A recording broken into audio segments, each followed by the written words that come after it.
Presentation for HMEF 5043V2 Educational Psychology will be divided into 6 parts. My presentation will start from definition and will finish in evaluation. I'm very confident from determined level of prior knowledge in online classroom until evaluation. I can show how acknowledgement about individual differences can help, in this case, myself, to modify my lesson plan. This, I believe, will make myself a better teacher in my classroom. Definition for individual differences in learning is about traits that distinguish one person to another. Pluto once said, "Two persons are not alike." We must believe this. This belief will enable us as teachers to be aware of these characteristics and constantly modify our lesson plan time to time to create wonderful learning experiences for our students. One of the key contributors for understanding individual differences in learning is Carl Rogers. Carl Rogers believed learning has two distinct types. One is cognitive, one is experiential. Cognitive learning is just about absorbing knowledge, while experiential learning is about applying knowledge to real-life situations.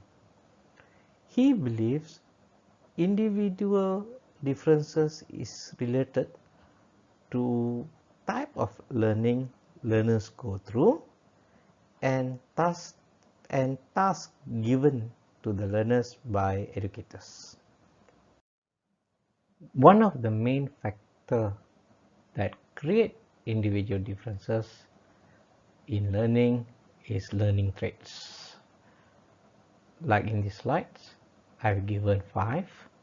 They are aptitude for learning, willingness to learn, style of learning, preference for learning, prior knowledge of students. In this presentation, I am going to analyze how prior knowledge of students create individual differences. Second factor is learning tasks. In Malaysian school systems, tasks will be given in form of objective questions, subjective questions, assignment, projects, and experiment. According to Carl Rogers, these tasks will create individual differences among our students. Now, we shall see how identifying individual differences can help us to re-evaluate our lesson plan. Prior knowledge is used for understanding materials that have not been taught or to combine knowledge to enhance understanding. Before every lesson is planned, prior knowledge of the students must be assessed. To determine prior knowledge of my student, I gave a question, and that question, if you can notice here, is a simple question asking my students whether they are aware of any historical facts about Malacca. So the way the student answer, if you can notice here, most of them did not answer. Maybe they are reluctant to answer, or they actually don't know. Some did answer. Okay, I show it to you one of the answers. from Agnes, and you can see the way she answered. It shows that she has prior knowledge about Malacca, his historical facts. So these two information has helped me to modify my lesson plan before I start teaching in this class. Changes that I did to overcome, not to say problem, the differences that exist between my students. Okay, first, sorry, it's not this one.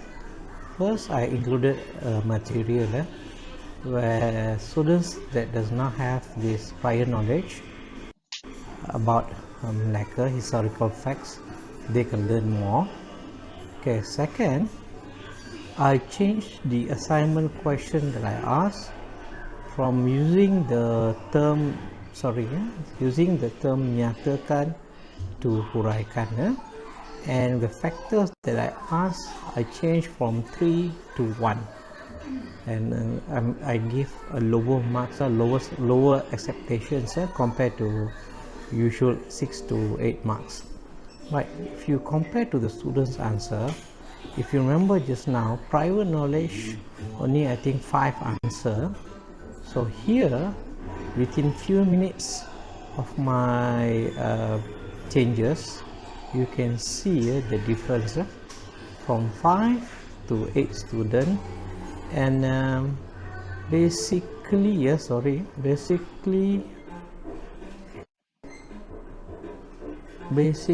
if you can notice, it's from here, basically most of them can get marks except 1 or 2 of them. Agnes, you see, she got 2, yeah, and some got 0.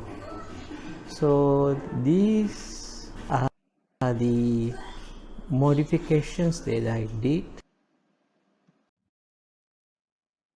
Evaluation part, we want to determine, we want to decide whether the modification that we know that we have done is successful. So to do that, we have to see the questions that I have given. First, in terms of how many completed in within few minutes, it's basically half, half, 8 over 16, and from half 8 over 16, okay, and from half, some of them got points, some of them didn't get points, some of them get full marks. So there is improvement of I can do some improvement in my lesson plans. So for me, this is what I can do, and I believe by just changing the materials, changing the questions, the way a question is asked, it can help to enhance the students' experience. I have showed by using learning traits that individual differences in learning do exist. This cannot be ignored. I have proved by addressing these obstacles, I have increased my students' participation in my class to 50%. This is achieved when I accepted individual differences in learning and try to overcome it.